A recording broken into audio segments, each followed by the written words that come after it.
I was mortified. So why did I get naked? This mystery man. What is this? Because yeah, it actually feels great. 안녕하세요, kimincoree by Kimi입니다. Hi, this is Kimi Park from kimincoree, and today we are going to talk about my first times in Korea. Because a few years ago, I had no idea what kimchi was. I was not listening to K-pop. I had no interest in Korea really, but everything changed with one single trip. So let me take you on the journey of my first in Korea, from the first bite of kimchi on the plane to getting naked among strangers in Korea to finding my Korean name and reappropriating my Korean identity.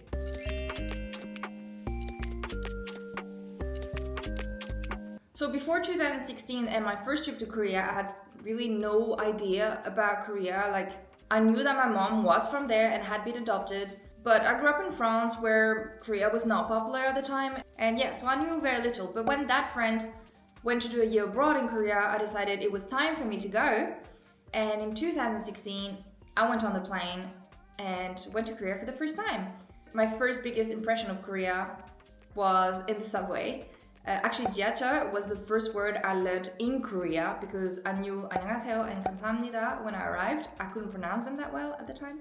But 지하철 was actually the first word I learned on the day of my arrival in Korea. Anyway, I was very impressed by how the 지하철, the subway, is very clean, it's very calm, how people are sleeping on it, because in France no one sleeps in a train really, because otherwise they're gonna steal your stuff. And I had lots of fun doing all the tourist stuff, like exploring palaces, doing a tea ceremony, going hiking in a mountain where we actually met some military guys that were there, and I was like, why is a military in a mountain? I don't know. But one of them was called Kim, because it was written on his tag, and I was like, oh my god, your name is Kim, like me! Because at the time I actually also didn't know that Kim is a super common last name in Korea. And that's when I realized that me being called Kim and telling them, oh, my name is Kim. And they're like, okay, but then what's your first name? I realized that mistake that my mom made when I was born, and she wanted to call me by a Korean name. And so she called me Kim because she thought that was a first name. And yeah, but we'll come back to my name later in number 10, so stay tuned. So yeah, great transportation, beautiful palaces and nature, the city lights, like it was the other thing, like going at night outside and all these tall buildings with so many lights. And I remember going especially in Myeongdong to do loads of shopping. I'd never done so much shopping in my life. Everything was so cheap, like all the clothes were like so cool and affordable. And yeah, I really, really had a blast. And I've been back several times to Korea since. I've lived in Korea as well. But yeah, that first impression of calm, beauty, busyness, lights, and shopping. Now, the other major thing that happened to me on this trip, and in my life really, is that during this first trip to Korea, I've reconnected with my adopted mother's family, whom I found only a few weeks before going on this trip. It was not really planned, but it happened. It's a story for another video because it's way too long. We reconnected, we met for the first time. This is a reason why I continued to go in Korea after this trip, even though they were still strangers for me, but we were to become very close over the next few trips and few meetings that happened. And it was a wonderful moment full of bittersweet emotions because we had to talk about a lot of difficult topics, but also there was this joy to have found each other. And it took a few years for us to really become close, but yeah, like now they really are my family and I love them so much. And this is why this whole Korean journey, including this first journey, are so important to me.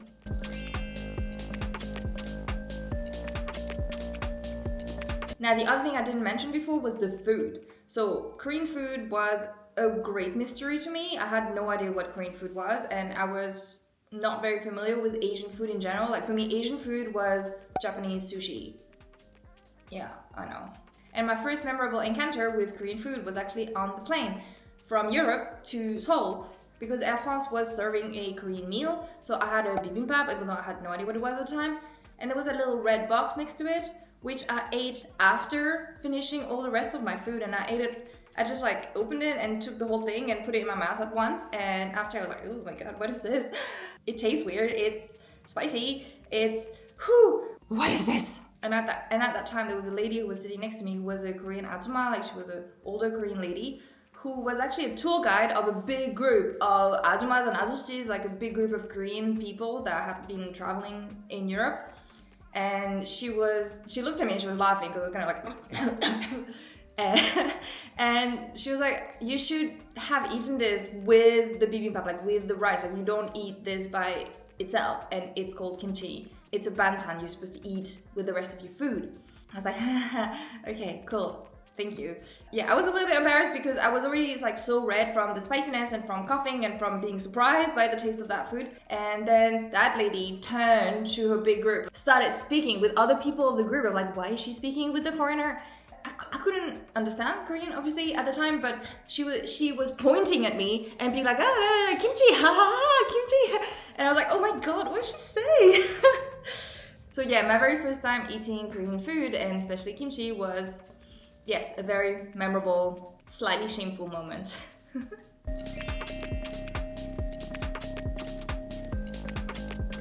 Talking of shameful moment, another thing I've done for the first time when I went to Korea for that first time was getting naked among strangers. Now, hold on. I have said I am French, and some people have the misconception that French people likes to be naked in parks and at the beach, and this is wrong and false. There are nudist beaches, it happens. There are some places, but it's really not the norm. Like, French people are not as free as you guys think. And I don't normally get naked in front of people that easily. So why did I get naked? Actually, it was a cultural experience. Hear me out. Have you guys heard of Jimjilbang? These are public bathhouses, and it's very common in Korea. So back in the day, people would go there to literally have a bath. It was a hygienic service. Nowadays, people have bathroom in their houses, but they still go to a Jimjilbang for fun, to hang out, to scrub each other's back, which I find very strange because you're naked when you do that. If you ever go to one of those, I would recommend to go to one of those and to not be too scared. I was mortified the first time, and the first 15 seconds were really hard for me, who is really not used to this. But basically, men and women are separated in the like wet area. By wet area, this is where you have the actual bath, this is where you have some saunas, some steam rooms. You arrive, you take off all your clothes, you shower, then you go around the baths, etc. Another fun thing you can do there is get scrubbed.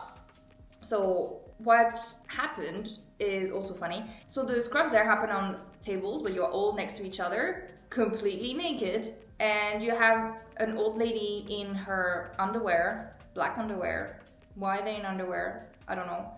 That literally scrubs your entire skin off. Like, they get rid of all the skin from your body by just really scrubbing so hard.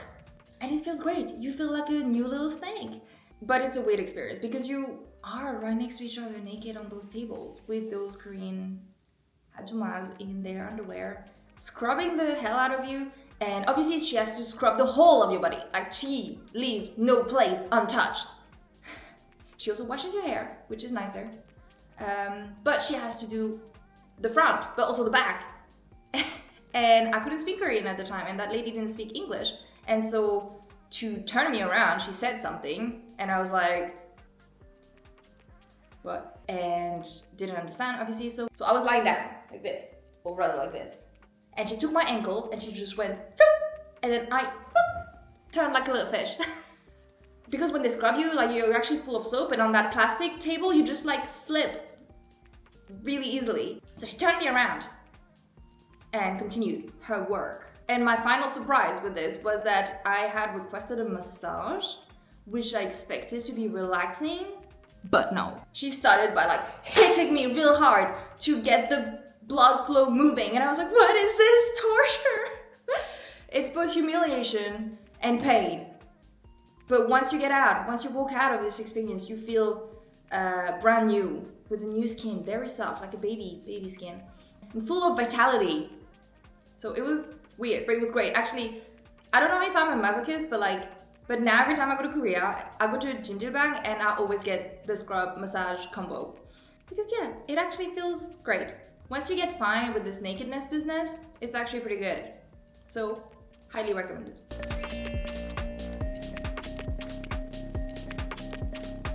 So if scrubbing is actually really part of Korean hygienic life, something else that I took from Korea from my very first trip that I was not doing before, but then became very obsessed and religious about in my beauty regimen, is sun cream. I told you, I grew up in Europe, and in Europe, especially in 2000, you wanted to be thin and tanned. That's it.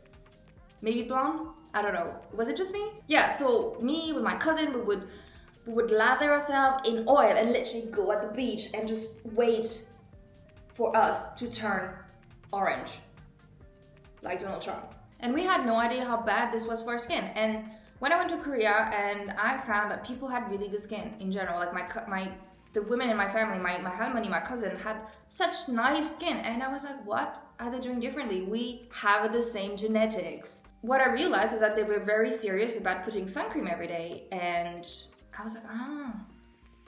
And that's when I started applying sunscreen 50 plus every day, even in winter, even if it rains, even if I stay in the house. And I actually think that it did wonder for my skin. Like, I think it keeps me looking young, doesn't it?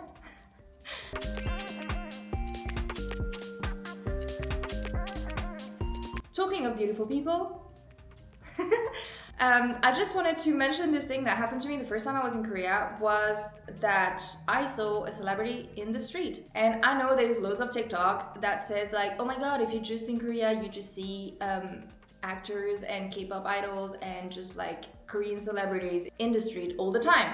And I don't know where these people go, because I lived for an entire year in Korea, and in that entire year, I saw nobody, right? I saw people at concerts, I saw people at meetup events. Yes, sure, they are supposed to be there, but in the street, no, not really. And I wish I had seen someone, okay? Because now I love Korean celebrities, but back in 2016, I knew nobody. And that's when I saw a celebrity. So I was walking in Insadong, which is a place that's famous for having traditional items, and it's a bit of a tourist spot, and that's also where I bought this cup. Can you read what it says? It says, "자기야, 사랑해." I had bought it for my boyfriend at the time, and now he's my husband, so I think we can all thank this cup. And I was walking in the street when I saw a big group of people following this one guy. And I turned to my friend, and I was like, what's happening? And she was like, oh, it's a Korean celebrity. And I was like, oh my god, a Korean celebrity whom I don't know. So what did I do? I just snapped a picture of the guy. That's it. Everybody was taking pictures, so I just did like the others. Don't judge me. You would have done the same. Now, fast forward a few years, I was watching a K-drama called Let's Eat. And who do I see? That guy. Correct. His name is, let me Google this, Doojun. That guy, whom I've seen in this show. And yeah, I was like, oh my god, it's the guy I saw in the streets all these years ago. I finally know who he is. So I internally thank myself for having taken that pictures all these years ago. Otherwise, he would have always stayed this mystery man, this mystery celebrity I met in the street in Korea.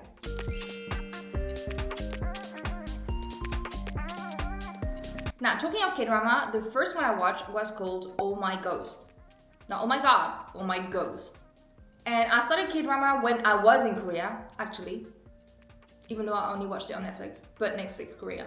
Because I was there in August 2018. And if you have never been in Korea, in August, it's actually really, really hot and sticky. Because it's the rainy season, so it's raining all the time, but warm. So I was just chilling at home and not really knowing what to do. And I just started to randomly watch this really weird K-drama, which is the story of a girl who died a virgin and who's not happy about that.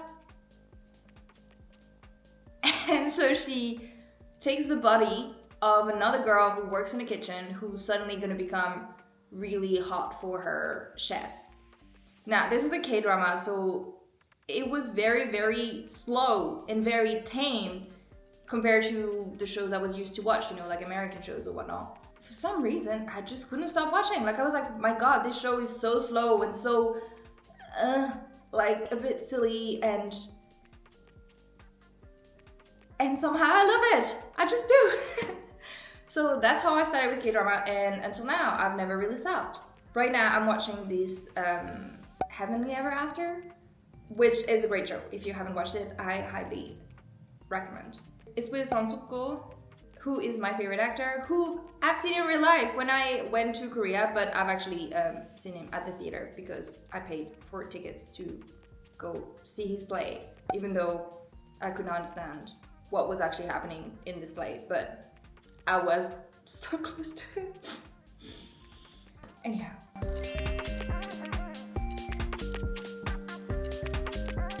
from K-drama to K-pop, it's around the same time in 2018 that I really got into all the K things. Because until then I had a few trips to Korea, but it was really just about seeing the family. And the only thing I enjoyed about Korea was like seeing my family and food, eating. That was it. So on my very first trip to Korea, I had heard K-pop, obviously, because it was blasting in the street all the time. At the time, they had that song everywhere, which was like, pick me up, pick me, something like that. I don't know. It was super catchy, but also so annoying. Like, it wouldn't leave your head every time you would listen to it, which was all the time. Before that, I did not know K-pop so well. Like, when I was in high school, a friend of mine who really liked K-pop had sent to me 2 songs that I had on my MP3, because yes, I am not as young as you think. Sun Cream. She has sent me Big Bang's Lies and Strong Baby. And I like those songs and I was listening to them, but I had no particular interest. But I started to really listen to K-pop in 2018 with... Okay, actually it's a funny story because one night I was alone at home and I was just like, I should like check K-pop. Yeah, as you do, randomly. And I just typed in Google like best K-pop song or something like that. And what came out was BTS Mic Drop. So I watched that music video and I was wondering, why are those guys' hair so weird? But at the same time, I really liked the song and the dance move, like, yeah. So I clicked on the next video, which was which again, a little bit crazy, but somehow I liked it. And the third one I clicked on was, and you know when at this beginning they do like, and I don't know, I actually thought that move was so beautiful and the whole video clip was so beautiful and I was confused about who was who because they kept changing the hair once again. But I don't know, there was something about it, and since that day I could not stop listening to it. And this is how my obsession with BTS started. And with BTS came others, because BTS was my first K-pop love, but you had also Monsta X and Stray Kids and ATEEZ and many others. And I'm so glad to have been able to discover this whole world of K-pop because I love the songs so much and I especially love seeing the performances.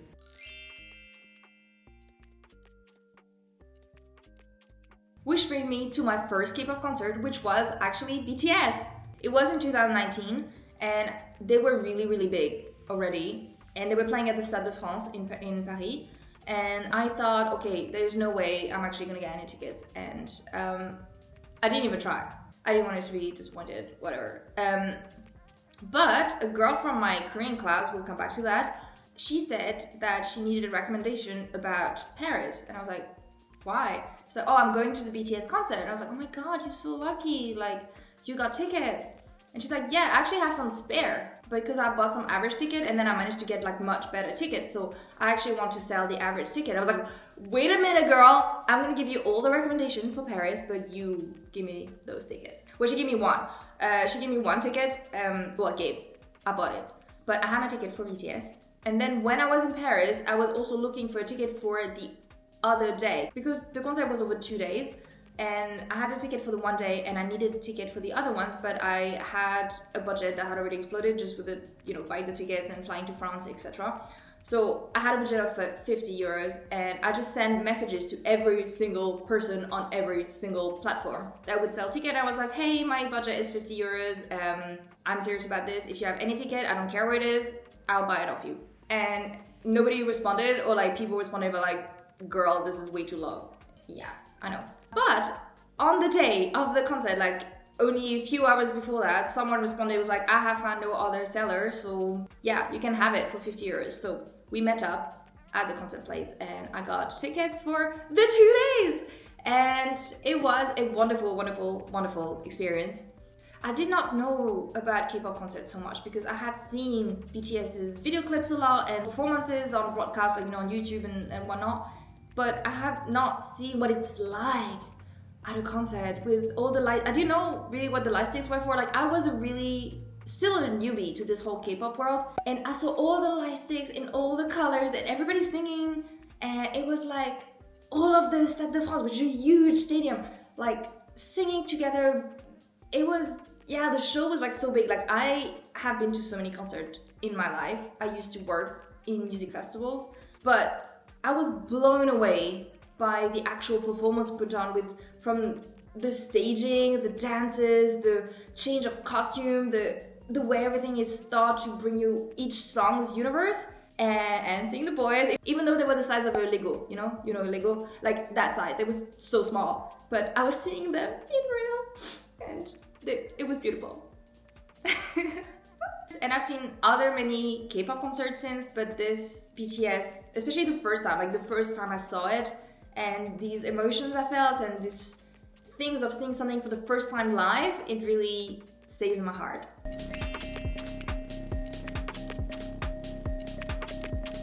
And this whole interest I had in Korean culture, the Hallyu wave, really helped me in learning Korean seriously. Because I have 2 notebooks here, and this one was from 2016 when I had just met my family and I was gonna go back with my mom to meet them again so she could meet her long lost mother. It was me trying to learn. Oh my god, I haven't seen that in so long. It's horrible. So that's me trying to learn the alphabet, trying to learn the romanization rules. Do not learn the romanization rule. Do not learn romanization. Just learn your Hangul. Trust me. And the way I tried to learn Korean is actually I decided to do a language exchange from the very beginning. I knew nothing. And I met with my first Korean tandem partner, Sechol, who was learning English at the time. So it's actually so funny because, he's trying to teach me ya, o, yo, all of this. And his technique was telling me, think stabbed in the front, then, you get stabbed in the back. So that's why it goes to the front and then that goes to the back. Yo, rapping. Yo, yo, yo. Ooh, sexy. Kiss, thinks cute girl. I remember he was like, cute girl, ooh, ooh. I was like, okay, that's so weird. And yeah, that's some of the thing he taught me. We are still on my second lesson of learning Korean. My second hour. 얼마예요? 너무 비싸요. How much is it? It's too expensive. 안녕하세요. 안녕히 가세요. 감사합니다. 괜찮아요. Yeah, we're still a few pages down, but we still at 오마예요. Yeah, I could not deal with that.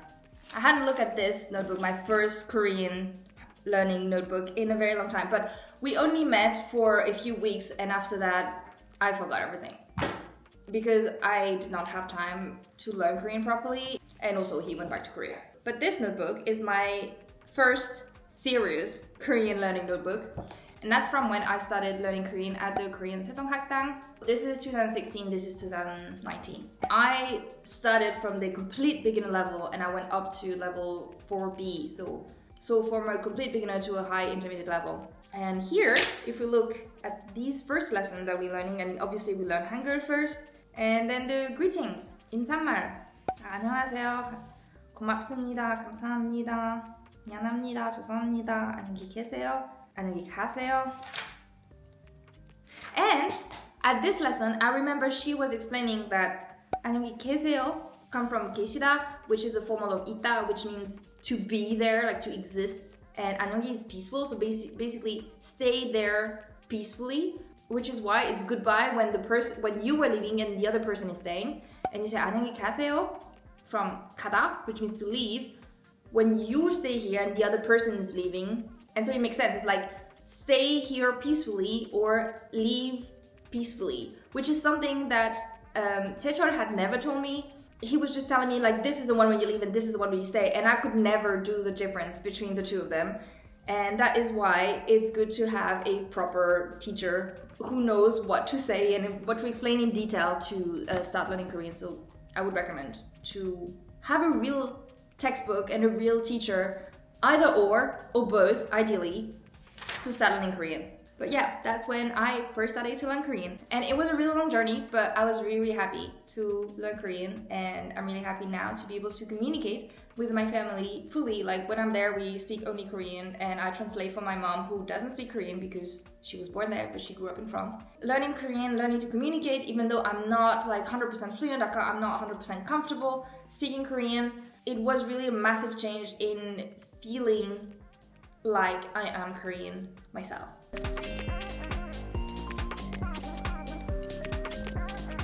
And that's the thing, I never really felt Korean until actually I reckon about 2019, when I started learning the language and starting to feel familiar with the Korean culture, starting to feel interested in the Korean culture, and also finding my Korean name. Because that's the thing, I grew up in the French countryside as a French girl to whom other people were saying that you don't look like you're from here, you look Asian, but I didn't felt Asian. I knew nothing about Asia, I knew nothing about Korea, I couldn't identify with any of this.